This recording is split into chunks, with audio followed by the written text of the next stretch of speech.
దేవుని పరిశుద్ధమైన నామానికి స్తోత్రములు.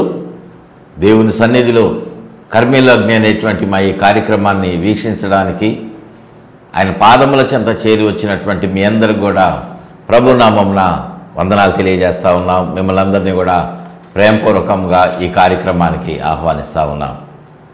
ఎలా ఉన్నారని మీరందరూ బాగున్నారా?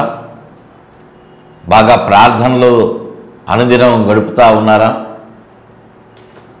ప్రియ దేవుని బిడ్డలారా, మన దైనందిక జీవితంలో మనము శరీర సంబంధంగా మనం బ్రతకడానికి, క్షేమంగా ఉండడానికి ఎలాగా కష్టపడి సంపాదిస్తున్నామో, మన బిడ్డల కొరకు మనం ఎలాగా కష్టపడతా ఉంటామో, మన జీవితాలు సంతోషంగా ఉండడానికి ఎలా కష్టపడతామో, వాటికంటే ఎక్కువగా మనము ఆత్మీయంగా క్షేమాభివృద్ధిలో ఉండటానికి ఇంకా కష్టపడవలసినటువంటి వాళ్ళంగా ఉండాలి. అటువంటి రీతిగా మీరందరూ మరి ఎక్కువగా కష్టపడి దేవుని సన్నిధిలో ఆయన మాటలు ధ్యానం చేసుకుంటూ ప్రార్థన చేసి దేవుని ఆశీర్వాదాలు పొందుకోవాల్సిందిగా ప్రభునామమున మీ అందరికీ మనవి చేస్తా ఉన్నా. దేవుని యొక్క వాక్యాన్ని ధ్యానం చేసుకుందాం. పరమగీతము గ్రంథము 1వ అధ్యాయము 2వ వచనాన్ని మనము ధ్యానం చేసుకుందాం. అక్కడ 2వ భాగంలో ఉన్నటువంటి ఒక మాట, నీ ప్రేమ ద్రాక్షారసము కన్నా మధురము. నీ ప్రేమ ద్రాక్షారసము కంటే మధురము. ప్రియ దేవుని బిడ్డలారా, ఈ పరమగీతము గ్రంథము చాలా శ్రేష్టమైనటువంటి గ్రంథము.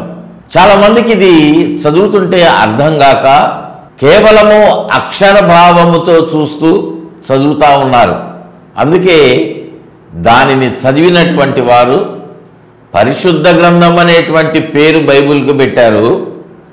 దీనిలో ఈ యొక్క పరమగీతము గ్రంథం చదివితే చాలా అసహ్యంగా, అసభ్యకరమైనటువంటి పదాలు వాడుతున్నారు. ప్రియుడు అంటున్నాడు, ప్రియురాలు అని, ఇలాంటి మాటలు లేఖనాల్లో బైబిల్లో ఉండొచ్చా అనేటువంటి ఒక ఆలోచన చాలామంది కలిగినటువంటి వారుగా ఉన్నారు. ఇది ఒక కావ్య గ్రంథం. మనకు బైబిల్ గ్రంథంలో కావ్య గ్రంథాలు ఉన్నాయి. ఈ కావ్య గ్రంథములో మరి ముఖ్యంగా ఈ పరమగీతములో ఇది అంతా ఎలా ఉన్నది అంటే, షూలమ్మతి తన ప్రియుడైనటువంటి యేసుక్రీస్తు వారికి వ్రాస్తున్నటువంటి మాటలు, ఆయనకు తెలియజేసేటువంటి సందేశం, ప్రేమతో చెప్పేటువంటి మాటలు. దీనిని మనము లోకరీతిగా మనం చూడొద్దు, కానీ ఆత్మీయంగా మనం దీనిని చూడాలి. ఈ పరమగీత గ్రంథం అలా చదివితేనే మనకు చాలా మధురమైనటువంటి సందేశాన్ని మనకు తెలియజేస్తుంది. అందులో ఈ మాట మనం చదివినటువంటి ఈ మాటలో ఇక్కడ ఈ కన్యక షూలమ్మతి అంటే సంఘము తన ప్రియునికి చెప్పేటువంటి మాట ఏంటంటే, నీ ప్రేమ ద్రాక్షారసము కన్నా మధురము. ప్రియ దేవుని బిడ్డలారా, ఎవరి ప్రేమ మధురమైనది అంటే దేవుని ప్రేమ, ప్రభు అయినటువంటి యేసుక్రీస్తు వారి ప్రేమ మధురమైనటువంటి ప్రేమ. ఎంత మధురము అంటే చాలా చాలా మధురం. అసలు ఆ మధురమును ఎంత స్వీట్గా ఉన్నది అంటే మనం చెప్పలేము, వర్ణించలేము. అంత మధురమైనది ప్రభువారి యొక్క ప్రేమ. దేవునికి స్తోత్రం చెల్లిద్దాం. హల్లెలూయా. ప్రియ దేవుని బిడ్డలారా, ఆయన ప్రేమను గురించి మనం ఒక మాట ఆలోచన చేస్తే మనం చెప్పుకోవాలి అంటే, యేసుక్రీస్తు వారు దేవుడుగా ఉండి, దేవుని కుమారుడుగా ఉండి, దేవుడై ఉండి, పరలోకమును విడిచిపెట్టి, వినండి జాగ్రత్తగా, ఎంత మధురమైనదో దేవుని ప్రేమ. ఆయన పరలోకాన్ని విడిచిపెట్టి, ఉన్నత సింహాసనాన్ని విడిచిపెట్టి, అనేక మంది వేలాది దూతల చేత స్తుతించబడుతున్నటువంటి దేవుడు, ఆ దేవుని యొక్క సన్నిధి, ఆ మధురమైనటువంటి ఆ సన్నిధిని విడిచిపెట్టి, ఆయన మనలను, నిన్ను నన్ను, మనలందరినీ కూడా కాపాడటానికి, రక్షించడానికి ఆయన శిలువ శ్రమను అనుభవించిన వాడుగా ఉన్నాడు. కొరడాలతో కొట్టబడినటువంటి అనుభవాలు ఉన్నాడు. మేకులతో కొట్టబడి రక్తము చిందించి వీపు దున్నబడి సుందరమైన ఆయన రూపమంతా చూడటానికి అసహ్యంగా మారిపోయినటువంటి రూపంగా ఆయన తన రూపాన్ని మార్చుకున్నాడు. ఎవరి కొరకు? నీ కొరకు, నా కొరకే ప్రియ దేవుని బిడ్డలారా. ఆయన అటువంటి శిక్షను అనుభవిస్తే తప్ప మనకు విడుదల కలుగదు. పాపము నుండి విడుదల కలగదు. మరణము నుండి మనము విడుదల పొందలేము. అది దేవుని యొక్క ఆలోచన కనుక ఆయన మనలను రక్షించడానికి, నిన్ను రక్షించడానికి, నన్ను రక్షించడానికి, నీ కుటుంబంలో ఉన్న ప్రతి ఒక్కరిని రక్షించడానికి, నువ్వు ఎంత ఉన్నత స్థితిలో, ఎంత ఉన్నత ఉద్యోగం చేస్తూ, వ్యాపారం చేస్తూ కోట్ల రూపాయలు సంపాదించేటువంటి అనుభవంలో ఉండొచ్చేమో,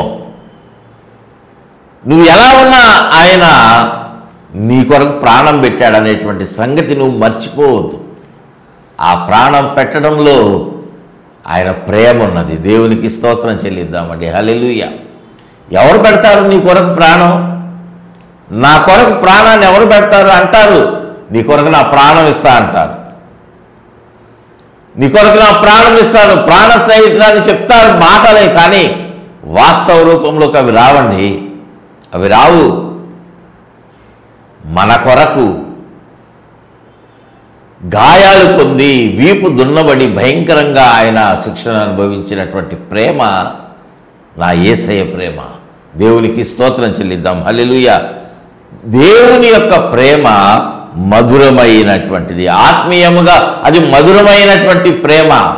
ఈ అంశాన్ని మనము ధ్యానం చేసుకుంటే ఇందులో కొన్ని మాటలు మనం చూసినట్లయితే ఈ యొక్క అంశంలో భాగంగా పరమగీతము గ్రంథము 2వ అధ్యాయములో 3వ వచనములో అక్కడ చివర్లో వ్రాయబడినటువంటి మాట, అతని ఫలము నా జిహ్వకు మధురము.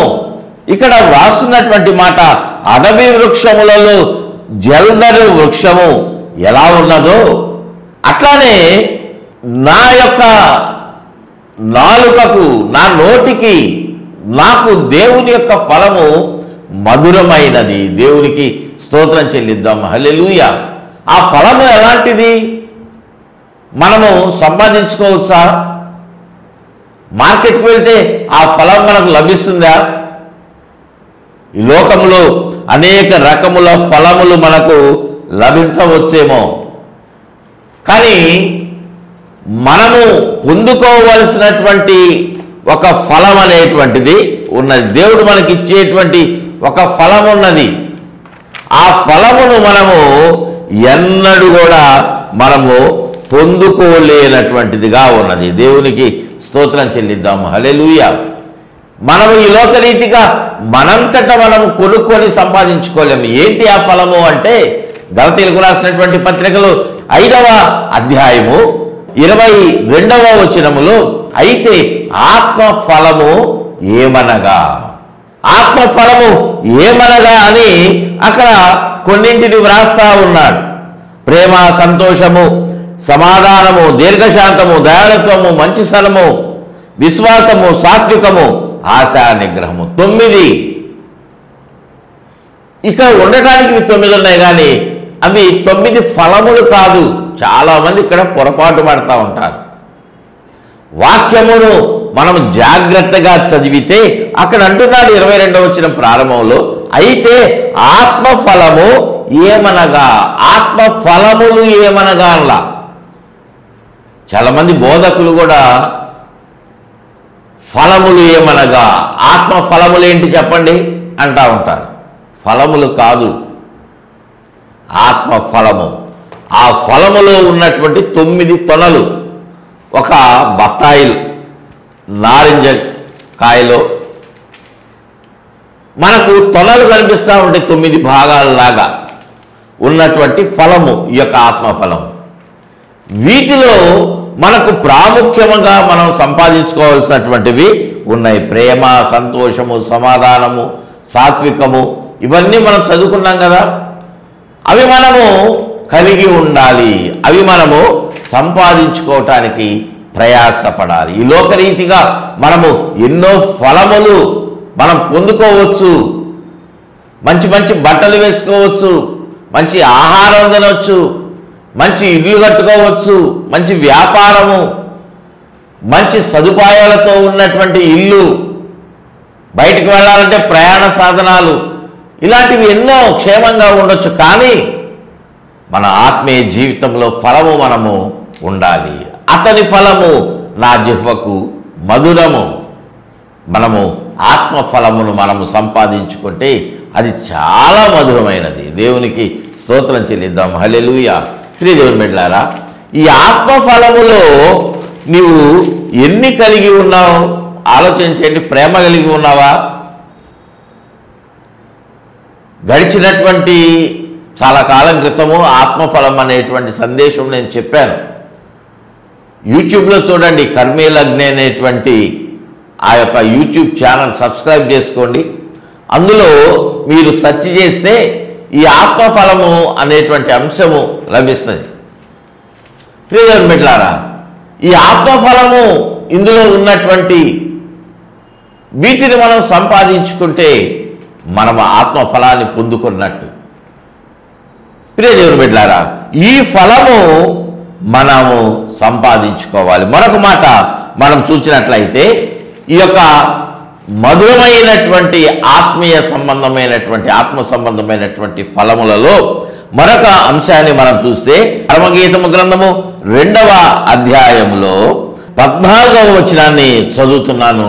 నీ స్వరము మధురము, నీ ముఖము మనోహరము.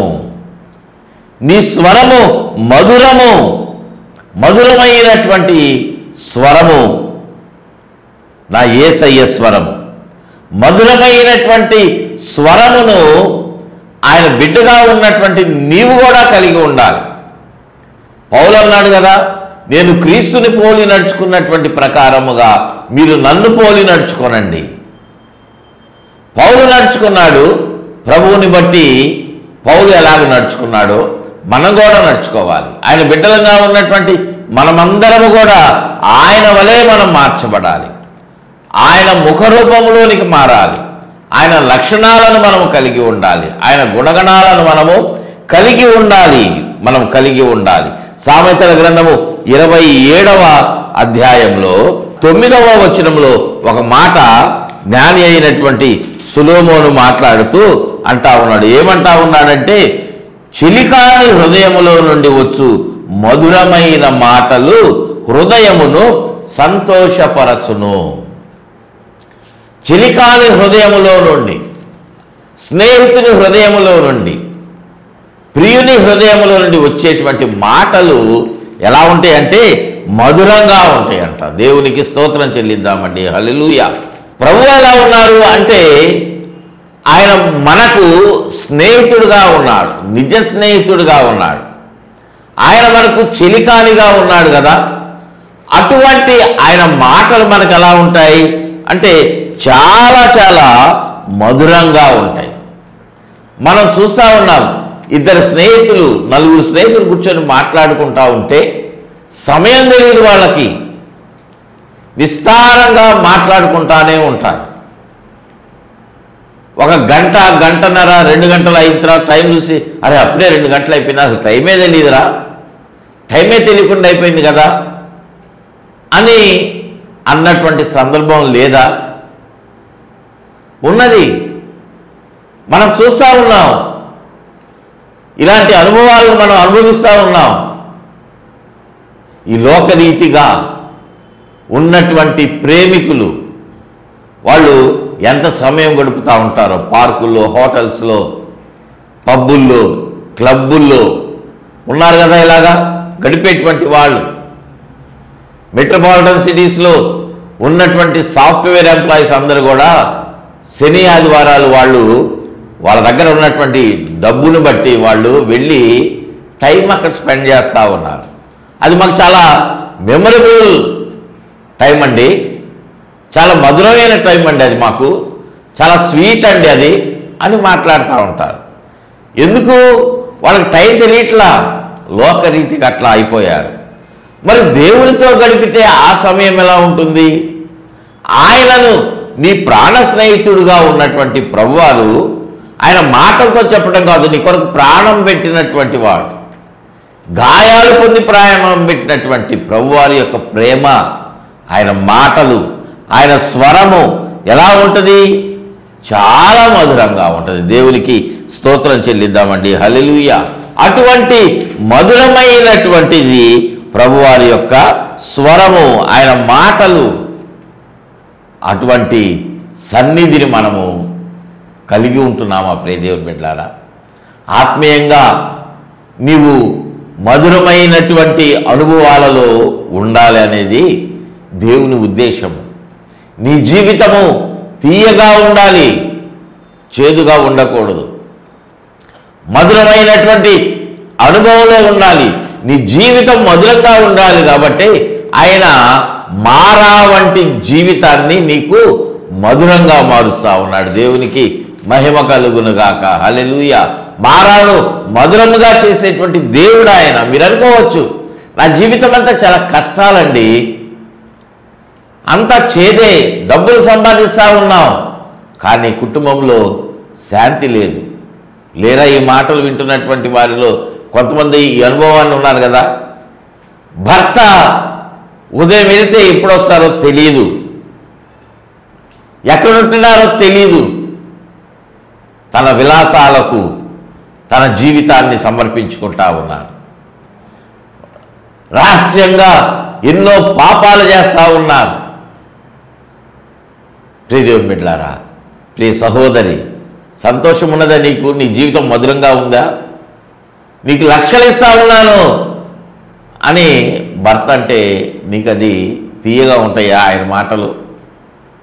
నీ బిడ్డల వలన నీకు, నీ కుమారుడి వలన నీకు సంతోషం ఉన్నదా? ఎలా ఉంది మీరు ఆలోచన చేయండి. వాళ్ళు బాగా సంపాదించేటువంటి అనుభవంలో ఉండొచ్చేమో, కానీ వాళ్ళ పరిస్థితులు అలా ఉన్నాయి. వాళ్ళు ఏ స్థితిలో ఉన్నారు? ఆత్మీయంగా ఎక్కడ ఉన్నారు? ఏ స్థానంలో ఉన్నారు? డబ్బులు సంపాదించడంలో చాలా ఉన్నతులుగా ఉండొచ్చేమో, మంచి చదువులు చదివి ఉన్నత స్థాయిలో ఉండొచ్చేమో, తెలివి కలిగి ఉండొచ్చేమో, కానీ దేవుని యందు భయభక్తులు కలిగినటువంటి జీవితం వాళ్ళకున్నదా? వాళ్ళ జీవితము అంతమైతే దేవుని దగ్గర వారు స్థానం పొందుకుంటారా? దేవుని మాటలు వాళ్ళు వింటున్నారా? మందిరానికి వెళ్తున్నారా? ప్రార్థన చేస్తున్నారా? వాక్య ధ్యానం చేస్తున్నారా? వాక్య ధ్యానం సంగతి ప్రక్కన పెట్టండి, కనీసం వాక్యం చదువుతున్నారా? అసలు బైబిల్ ఉందా వాళ్ళకి? ఒకసారి ఆలోచన చేయండి ప్రియ దేవుని బిడ్డలారా. మీ బిడ్డలకి మీరు బైబిల్ కొనిచ్చారా? మంచి మొబైల్ కొనిచ్చినటువంటి వారుగా ఉన్నారు, కానీ బైబిల్ కొనివ్వలేదేమో కొంతమంది. దేవుని పరిచయం చేయనటువంటి వాళ్ళు మీరు ఆ స్థితిలో ఉంటే దేవునికి మీరు ఎలా లెక్క అప్పచెప్పుకుంటారు? ప్రియ దేవుని బిడ్డలారా, దేవుని యొక్క మాటలు ప్రియమైనవిగా మనము ఎంచుకోవాలి. ఆయన మాటలు ప్రియమైనవిగా మనము భావిస్తే వాటిని మనము విడిచిపెట్టనటువంటి వాళ్ళంగా ఉంటాం. విడిచిపెట్టకుండా మనము వాటిని హత్తుకునేటువంటి వాళ్ళంగా ఉంటాం. దేవునికి స్తోత్రం చెల్లిద్దాం. హల్లెలూయా. మరొక మాట మనము చూచినట్లయితే 119వ కీర్తనలో 103వ వచనాన్ని మనం చదివితే, నీ వాక్యములు నా జిహ్వకు ఎంతో మధురములు. ఎంత స్పష్టంగా అంటున్నాడండి, ఎంత మధురము కాదు, ఎంతో మధురము. చాలా చాలా టేస్టీగా ఉంటాయండి. కొంతమంది చెప్తారు, ఇదిగో ఈ హోటల్లో బిర్యానీ చాలా టేస్ట్గా ఉంటుంది, ఫలానా స్వీట్ షాప్లో స్వీట్ చాలా టేస్ట్గా ఉంటుంది. మరి దేవుని యొక్క వాక్యము అది చాలా మధురమైనటువంటి. దేవునికి మహిమ కలుగును గాక. హల్లెలూయా. నీ వాక్యములు నా జిహ్వకు ఎంతో మధురములు, అవి నా నోటికి తేనె కంటే తీపిగా ఉన్నాయి. దేవునికి మహిమ కలుగును గాక. హల్లెలూయా. హల్లెలూయా. నా నోటికి ఎంతో మధురమైనవి. ఎంత మధురమైనవి? తేనె కంటే తీయగా ఉంటాయంట. తేనె కంటే తీయటివి దేవుని యొక్క మాటలు, దేవుని యొక్క వాక్యము. అవి మనం ఒకసారి చదివితే మనకు వాటిని చదవాలి అని అనిపిస్తూనే ఉంటాయి. అలా ఉంటాయి దేవుని యొక్క మాట. దేవుని యొక్క మాట అంత రుచికరమైనటువంటివి. మరొక చోట మనం చూస్తే దావీదు రాసినటువంటి కీర్తన 19వ కీర్తనలో 10వ వచనంలో అక్కడ అంటున్నటువంటి మాట, కీర్తనకారుడైన దావీదు ద్వారా ఏమంటున్నాడు దేవుడు అంటే, అవి బంగారు కంటెను, విస్తారమైన మేలిమి బంగారు కంటెను, తేనె కంటెను, జుంటె తేనె ధారల కంటెను మధురమైనవి. దేవుని యొక్క న్యాయ విధులు, దేవుని యొక్క మాటలు, దేవుని యొక్క వాక్యములు జుంటె తేనె ధారల కంటే మధురమైనవి. దేవునికి మహిమ కలుగును. హల్లెలూయా. ప్రియ దేవుని బిడ్డలారా, ఈ లోకంలో తేనె చాలా ఖరీదుగా ఉంటుంది. అదే తేనె డూప్లికేట్ తయారు చేస్తూ ఉన్నారు. కానీ నిజమైనటువంటి తేనె, ఒరిజినల్ తేనె, అది చాలా మధురంగా ఉంటుంది. అటువంటి జుంటె తేనె కంటే కూడా దేవుని యొక్క మాట, ఆయన న్యాయ విధులు, ఆయన వాక్యము, ఇవన్నీ చాలా మధురమైనవి. చదివారా మీరు దేవుని యొక్క వాక్యాన్ని? చదివినటువంటి అనుభవంలో ఉన్నదా? ఆ రుచి మీరు చూసారా? చూడండి, ఆత్మీయంగా మధురమైనటువంటి వాటిని మీరు అనుభవించండి. నా మాటలు నేను ముగించడానికి నేను త్వరపడి ముందుకు వెళ్తా ఉన్నా. మనము సామెతల గ్రంథము 16వ అధ్యాయం 24వ వచనం. ఇంపైన మాటలు తేనె పట్టు వంటివి, అవి ప్రాణములకు మధురమైనవి, ఎముకలకు ఆరోగ్యకరమైనవి. ఇంపైన మాటలు, దేవుని మాటల కంటే ఇంపైనటువంటివి ఏవి కూడా లేవు. అవి ఎలా ఉంటాయంటే మన ప్రాణానికి, చాలామంది అంటారు నా ప్రాణం సొక్కిపోయిందండి, సొమ్మసిల్లిపోయింది, నాకు ఎవరి మాట ఓదార్పుగా ఉండటం లేదు, నాకు చాలా భయంకరమైనటువంటి పరిస్థితుల్లో నేను ఉన్నాను అనేటువంటి అనుభవంలో ఉన్నారు చాలామంది. మీరు దేవుని మాటలు విన్నారా? నా యేసయ్య మాట విన్నారా? ఆయన మాటను మీరు జాగ్రత్తగా హృదయంతో విని ఆలోచించేయండి. యెహోవా ఉత్తముడని మీరు రుచి చూచి తెలుసుకునండి అని వాక్యం చెప్తాము. అబ్బో ఆయన మాటలు, దేవుని మాటలు వినంటే మాకు బోరండి అంటారు యవనస్తులు. మందిరంలో చూస్తే పాస్టర్ ఏవేవో చెప్తా ఉంటారు. మాకు అవి అవసరం లేదు. మేము సినిమాకి వెళ్తాం, 500 టికెట్ పెట్టేసి మేము వెళ్ళిపోతాం. ఎంటర్టైన్మెంట్ కావాలి మాకు, మేము ఎంజాయ్ చేయాలి అన్నట్లుగా వాళ్ళు పార్టీలు అని, వినోద కార్యక్రమాలు ఇట్లాగా వాళ్ళు వెళ్ళిపోతూ ఉన్నారు. పాపంలోనికి, పాప ఊబిలోనికి వెళ్ళిపోతూ ఉన్నారు. కానీ దేవుని మాటలు, ఇంపైన మాటలు, అవి నీకు ఆరోగ్యాన్ని కలుగు చేస్తాయి. మీ ప్రాణము తెప్పరిల్లేట్టుగా చేస్తాయి. మీకు సమాధానమును, కుటుంబంలో ఎక్కడ మీరు సమాధానం లేని స్థితిలో ఉన్నారో, మీ వ్యక్తిగత జీవితంలో ఎక్కడ భయంకరంగా బాధపడుతున్నారో అక్కడ సమాధానం దేవుడు నీకు ఇస్తాడు. దేవునికి స్తోత్రం చెప్పండి. హల్లెలూయా. ఆయన మాటలు ఇంపైనటువంటి మాటలు. అలానే మనము చేసేటువంటి ప్రార్థన అది మంచి ఫలమునిచ్చేటువంటిదిగా, మధురమైనటువంటిదిగా ఉంటుంది. ఇశ్రాయేలీయుల వాళ్ళ యొక్క ప్రయాణ కాలంలో వారు వెళతా ఉంటే నీరు ఒక చోట ఉంటే తాగితే అది చేదుగా ఉన్నది. కానీ దేవుడు చెప్తున్నాడు, అక్కడ మోషే ప్రార్థన చేసినప్పుడు మొరపెడితే, ఇదిగో ఈ మొక్కను మీరు ఆ నీళ్ళలో వేయండి, మీకు అవి టేస్ట్ మారిపోయింది. మారాను మార్చేటువంటిది ఆ అనుభవం. ఆ అనుభవంలో దేవుడు మిమ్మలను నడిపిస్తాడు. మరొక మాట మనం చూసినట్లయితే, పాపములో నుండి మీరు వెలుపలికి రండి. రూతు గ్రంథము 1వ అధ్యాయము 6వ వచనంలో అక్కడ ఆ సందర్భములో వ్రాయబడినటువంటి ఆ మాట చదవడానికి టైం లేదు కాబట్టి నేను ముగిస్తా ఉన్నా. అక్కడ మోయాబు దేశంలో బెత్లెహేముని విడిచిపెట్టి మోయాబుకు వెళ్ళారు. రొట్టెల ఇంటిని విడిచిపెట్టి పాపానికి వెళ్ళారు. దేవుని విడిచిపెట్టి, ఆ దేవుని సన్నిధిని విడిచిపెట్టి మీరు భయంకరమైన పాపపు ఊబిలోనికి వెళ్ళిపోతా ఉన్నారు. మీరు అక్కడ దేవునికి ప్రార్థన చేయండి, మొరపెట్టండి.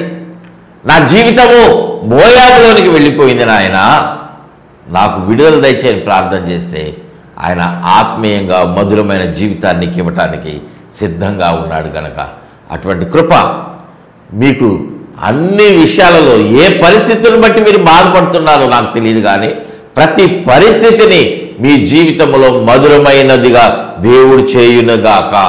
ఆమేన్. దేవుడు అటువంటి కృపను, అటువంటి జీవితాలను మీకు అందరికీ దయచేయునుగాక. ఆమేన్. ప్రార్థన చేసుకుందామండి. ప్రేమ కలిగిన తండ్రి, పరిశుద్ధుడా, మీకు వందనాలు, స్తుతులు, స్తోత్రాలు నాయన. ప్రభువా, కొన్ని మాటలు మేము విన్నాము, వాటన్నిటినీ మరొకసారి మేము ధ్యానం చేసుకునే కృప మాకు దయచేయండి. మా తండ్రి, ఈ మాటలు వింటున్న వారికి నాయన ఎలాంటి వ్యతిరేకతలు ఉన్నాయో, లోకరీతిగా ఎలాగా చేదైన అనుభవంలో ఉన్నారో, వారి జీవితాలను మధురముగా ఈ లోకరీతిగా మార్చండి, ఆత్మీయంగా బలపరచండి, ఆత్మీయంగా మధురమైనటువంటి ఫలాలు వారందరూ అనుభవించే కృపను దయచేయమని, మంచి ఆరోగ్యంతో నింపి, మంచి ఆర్థిక ఇబ్బందులు ఏమీ లేకుండా ప్రభువా ప్రతి ఒక్కరికి మంచి దీవెనలు దయచేయమని, ప్రతి ఒక్కరి చదువులోను, ఉద్యోగాల్లోను, అన్ని విషయాల్లో సహాయం చేయమని, ఆయన చిన్నబిడ్డల మొదలుకొని వృద్ధుల వరకు మంచి ఆరోగ్యంతో నింపి, వ్యక్తిగత సమస్యలు ఏమున్నా యేసు నామములో విడుదల ప్రకటిస్తూ ఉండగా మంచి మధురమైన జీవితాలు దయచేయమని యేసయ్య నామమున అడిగి వేడుకుంటున్నాం తండ్రి. ఆమేన్, ఆమేన్, ఆమేన్. తండ్రి అయిన దేవుని ప్రేమ, ప్రభువు రక్షకుడు యేసుక్రీస్తు వారి కృప, పరిశుద్ధాత్మ దేవుని యొక్క అన్యోన్యమైన సన్నిధి సహవాసం సదాకాలం ప్రతి ఒక్కరికి కార్యక్రమం స్పాన్సర్ చేసిన బిడ్డకు తోడుగా ఉండి నడిపించి వర్ధిల్ల చేయునుగాక. ఆమేన్, ఆమేన్, ఆమేన్. God bless you all.